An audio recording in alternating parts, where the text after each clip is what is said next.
நாளை காலை 11:30க்கு. என்ன பார்த்து பயந்துட்டியா? பயந்துட்டேன். ஐயோ, இந்த பறவை வருது. ஸ்னோபெல் குறுக்க வராதே. எமல கடிச்சறாதே.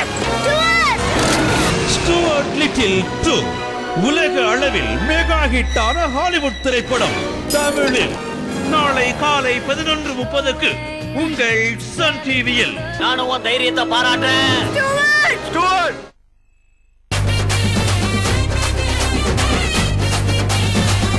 மே தின சிறப்பு நிகழ்ச்சிகள் அனைத்தையும் வழங்குவோம் கவின் மில்க்.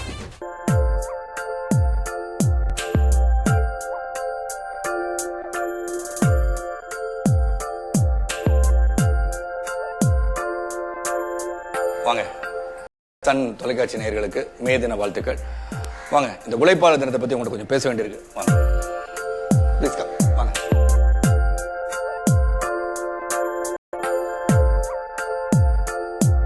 வருஷத்துக்கு 365 நாள்.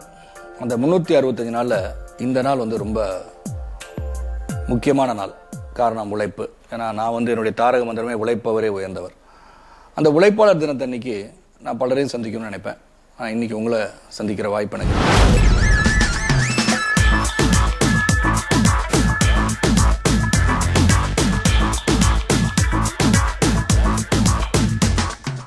ஏன்னா என் வாழ்க்கை பயணத்தில் பார்த்தீங்கன்னா என் உழைப்பு வந்து மிகப்பெரிய ஒரு அங்கம் வகிச்சிருக்குன்னு சொல்லணும். காரணம் சைக்கிளில் வந்து பேப்பர் விற்றதுலேருந்து, அதுக்கப்புறம் டிராவல் ஏஜென்சி வச்சு, அதுக்கப்புறம் சினிமாவில் வந்து தயாரிப்பாளரை வந்து, அப்புறம் நடிகனாக நீங்கள் ஏற்றுக்கொள்கிற வரைக்கும் ஒரு உழைப்பு இருந்திருக்கு.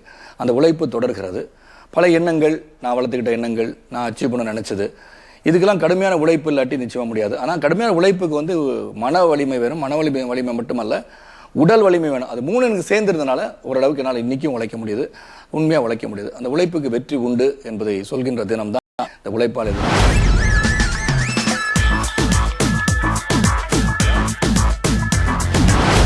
உழைப்பாளர் தினத்தன்னைக்கு நான் உழைப்பாளிகளை, அதாவது என் கூட பணிபுரிகிறவர்களை சந்திப்பேன், எல்லாரையும் சந்தித்து பேசுவேன்.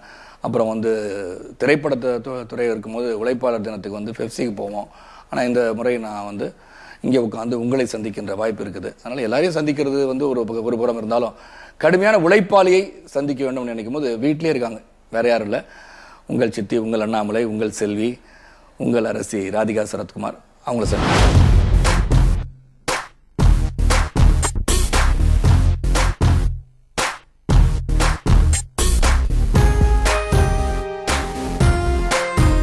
ராதிகா சரத்குமார் வந்து தூங்கிட்டு இருக்க நேரம் அவங்களுக்கு சர்ப்ரைஸாக ஏதாச்சும் பண்ணலான்னு ஒரு ஐடியா எனக்கு தோணிருக்கு. ஏன் ஒரு வழக்கத்துக்கு மாற அவங்களுக்கு நான் காஃபி போட்டு கொடுக்கூடாது.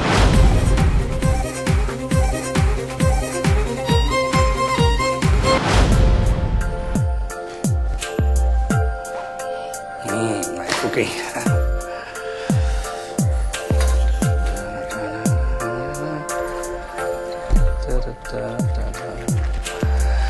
விஜய் மாதிரி தூக்கி போட்டு கட் பண்ணலான்னு பார்த்தேன். அந்த படத்துக்கு தான் அது கரெக்டாக இருக்கும். ஐயோ, மாட்டினண்டா. கிச்சன் நாஸ்தி, இதுக்கு தான் உள்ள விடுறது இல்லைன்னு நினைக்கிறேன் நம்மளெல்லாம்.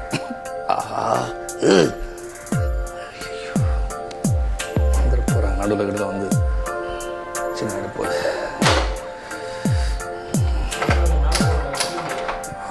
சபாஷ் சபாஷ் சரக்கா.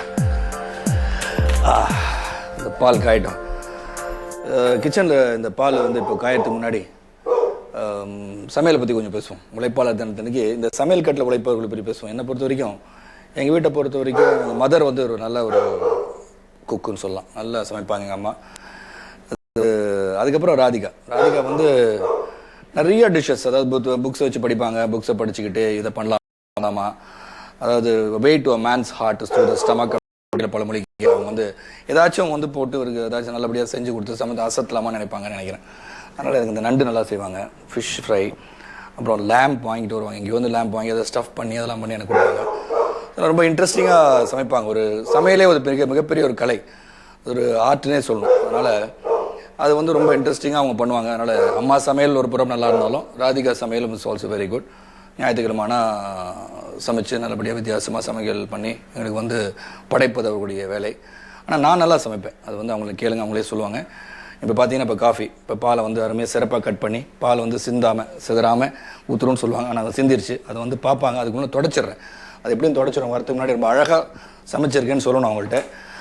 அதனால் இந்த காஃபியை சிறப்பாக போட்டு கொடுத்து அவங்கள்ட்ட ஒரு ஏதாச்சும் ஒரு மேட்ரு இன்றைக்கி வந்து சொல்லி நான் மைண்டில் இருக்கிறது அசத்தலான் இருக்கேன். ஆஹா அது பொங்குதே. ஓகே இதுவும்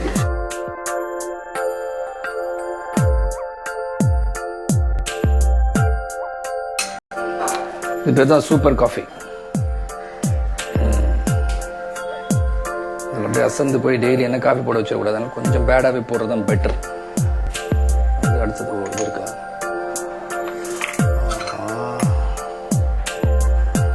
சர்க்கரை அளவாக போட்டு டயபிட்டிஸ் ப்ராப்ளம் வந்துடக்கூடாது. இந்த பெஸ்ட் பார்ட் டிகிரி காஃபி தான். அப்படிதான் நினைக்கிறேன். சிமருது.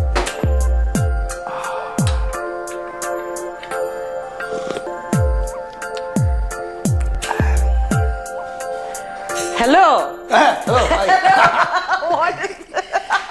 இல்ல காஃபி போட்டு குடிக்கலாம்னு ஐடியா. ஓ மை காட், என்ன பண்ணிருக்கீங்க மாமா?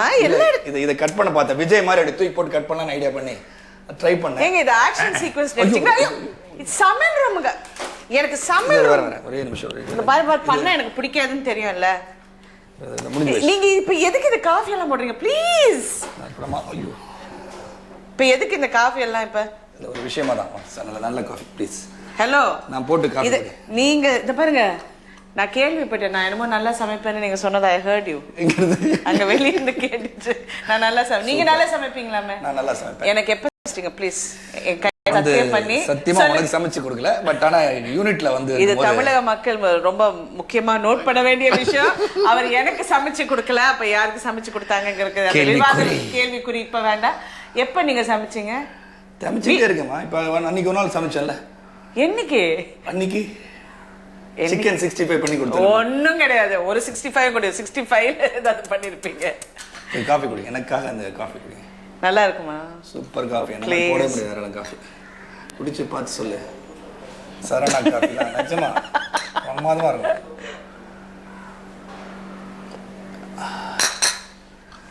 நான் இது பேர் காஃபி இல்லமா. இங்க உட்கார்ந்து சாப்பிட்டோம். இல்ல இங்க உட்கார்ந்து நின்னா அது அப்படிதான் இருக்கும். டேபிள்ல உட்கார்ந்து சாப்பிட்டா காஃபி பிரமாதமா இருக்கும். இது காஃபி கிடையாது.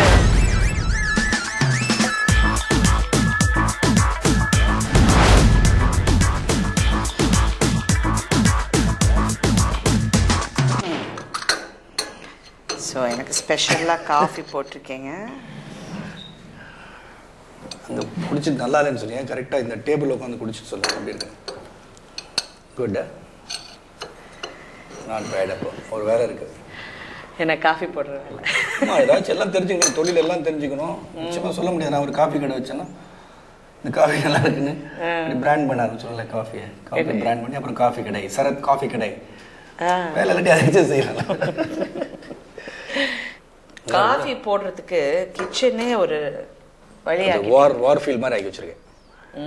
ஏன்னா நான் குக் பண்ணணும்னா எல்லாமே அப்படி இருக்கணும். வெங்காயம் எல்லாம் அங்கேயே இருக்கணும். அதுக்கு வந்து குப்பை கூடமா இருக்கும், ஆனா டேஸ்ட் இருக்குல்ல, இந்த ஃபைனல் ரிசல்ட் தான் இன்னைக்கு பார்க்கணும். அதை நான் சாப்பிட்டதுக்கு அப்புறம் சொல்றேன். அப்ப நான் அவுட்டோர் போனேன்னா நீங்க எப்படி மேனேஜ் பண்ணீங்க காஃபி போடுறது? அவுட்டோர்ல காஃபி போடுறது வந்து பெரிய விஷயமா என்ன? கெட்டல் இருக்கு, அதை தண்ணி சுட வைக்கணும். அதுக்கப்புறம் அங்கே காஃபி பவுடர் வச்சிருப்பாங்க, நெஸ்கேஃபே இருக்கும், ஏதாச்சும் காஃபி இருக்கும், காஃபி பவுடர் இருக்கும். அதை போட்டு சர்க்கரை போட்டு கலந்து அடிச்சிட வேண்டியதில்லை. அப்புறம் ஹீரோயின்ஸ் இல்லை, அப்புறம் ஹீரோயின்ஸ் இருக்கவே இருக்காங்களே, அது ஹெல்ப் பண்ண சொல்லலாம் லொக்கேஷன்ல. அதுக்காக வந்து காஃபி போட்டு தருவாங்களா அவங்க. இந்த மாதிரி நீங்கள் உங்களுக்கு வர காஃபி நான் ஷேர் பண்ணிக்கலாம் அப்படி. ஓ நல்ல மாமா நீங்க.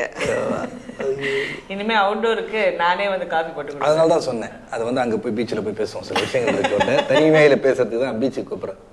Let's go. Can I have you at the beach? Can we go to the beach?